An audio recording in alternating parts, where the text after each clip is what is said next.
Today is February 27th, 2016. I'm Bear Grylls, and this is an interview with renowned Southern literature author Kay Gibbons. Hello, thanks for having me. Hello, Kay.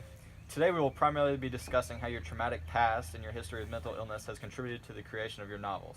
First, I would like to discuss your debut novel, Ellen Foster. This novel is a touching autobiography of your troubled childhood, which, from what I understand, you wrote Ellen Foster completely under the effects of a manic episode. Would you say writing this novel was therapeutic for dealing with your past and that your mania helped you more creatively express yourself through Ellen? Yes, it is true that I wrote Ellen Foster in just 6 weeks, mostly under the effects of a manic episode. I didn't labor over that book, but I was definitely drained by it. When I finished it, I went and threw up. But before I started Ellen Foster, I knew that I needed closure on my mother's suicide. I wondered if writing this book would help, and it has. Her death is not a constant in my life anymore. Though I'd originally tried to write a book solely about my mother, the subject was too close. I didn't think writing through Ellen would help, but Ellen did it for me. I enjoy writing from Ellen's point of view because I feel like I'm able to go back and say things I was never able to say.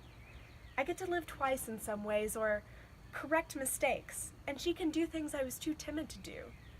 I just feel like I needed that girl in my life. I will simply listen, and Ellen writes. I'd be a fool to not keep revisiting her. So how does your writing these fictional stories, since you claim they're not directly about you, help you confront your past? It's not that any of the details are true, but the feelings are. In the book is a girl's search for order. She likes the hedge bushes square, she likes everything neat in a row, and in a way, that's what I was doing with my history. I was ordering everything I had ever thought about and read. It was like all the books I had ever read came up, and as I was writing her, and also all of my feelings came up. I've always spent a lot of time hiding from my past and not wanting to think about or deal with what I came from, and feeling ashamed of my past. But things were different with Ellen Foster. When I started writing it, I said, hey, I can use this stuff. I can use those feelings. They don't have to swirl around anymore unorganized. I can finally set those feelings down. That's the thing I love about writing. Writing is in many ways an existential form of revenge and correction, a way of reconciling wounds. Like Ellen, many of your female protagonists try to create a universe in which they can live completely independently and thus reconcile from their own pasts. Many of these passages have an autobiographical feel. Please expand on the inspiration for creating these types of protagonists. Oh, they do. I was left with myself from age 10 to 11, and so I had to do everything and pay the bills. My father was drunk all the time, and my husband says that I will still put down pieces of tape on the stage for people to stand on, make them stand there, and do what I please. So I think I got a lot of willpower, but then again with this job, you have to have a lot of willpower. Do you expect your characters to overcome their various hardships and demonstrate a similar willpower? I think with that, I was strongly influenced by the book of Thel, a book in which Thel was raised in the world of innocence, and she moves into the world of experience and immediately goes writing back because she can't handle it. I read that book right before I started Ellen Foster.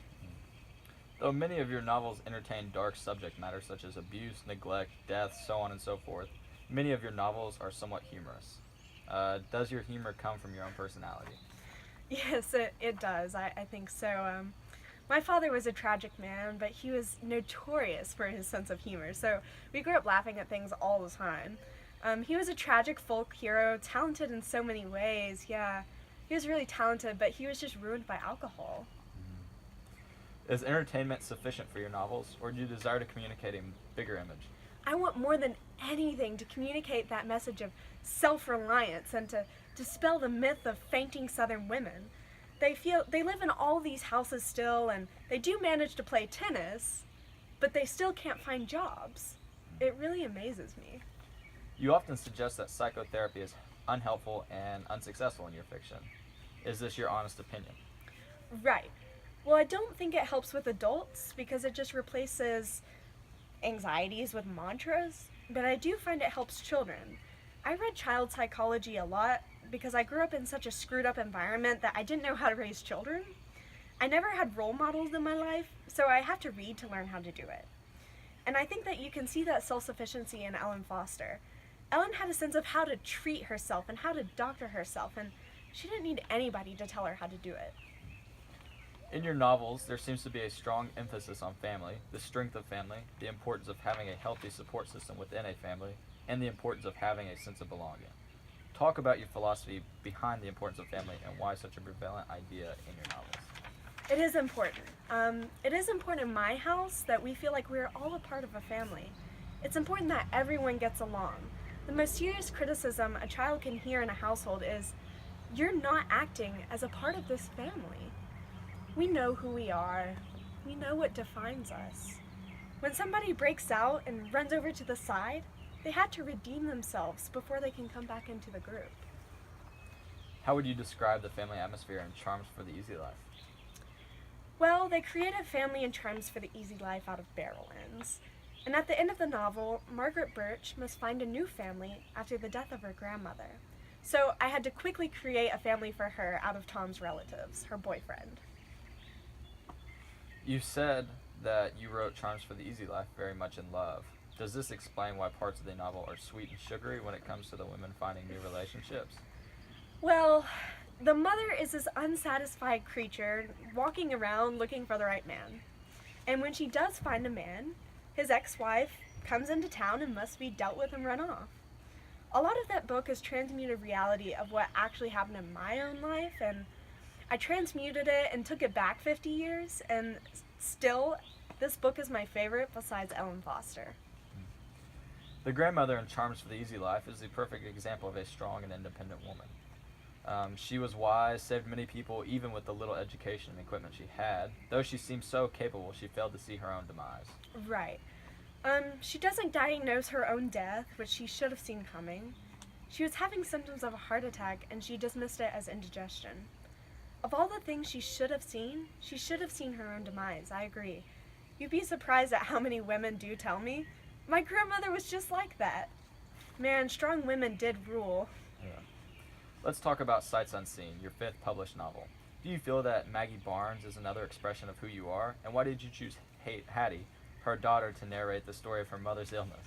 I am in so many ways like Maggie Barnes. The Barnes woman with all the problems? Yeah. I have not been arrested for hitting anybody with a car. However, I have been arrested for sort of the same thing. In my nonfiction, I do make those connections of how it was almost like her, how my own personal life fitted hers, very sheltered and unpredictable. When I wrote Sights Unseen, I had just had a year-long manic depression. Out of control. I had a really fine memory of what it feels like to have that non-stop voice in your head. And so when I sat down, I said, have Hattie write it. That's the way I put it. When I had Maggie's daughter write it, I would replicate that voice. But Hattie could very quickly come back into her own voice, so she could provide this feeling of insanity without losing her cover. As with Sights Unseen, Ellen Foster, and Charms for the Easy Life, you place a lot of emphasis on the mother-daughter relationship within a family. Why are other members of the family often side characters or not as impactful in your novels? Well, I think that's because my mother died when I was only 10 years old, and I have so few memories of her that I'm always in a book trying to recreate a personal history of a mother-daughter relationship. In each book, I experimented with what would be ideal. This idea excludes men, except for my husband. I will say that is true. Well, that wraps up a wonderful interview with Kay Gibbons. Thank you for sharing with us. We'll see you next time on Arbitrary Literary Figure Network. Bye-bye!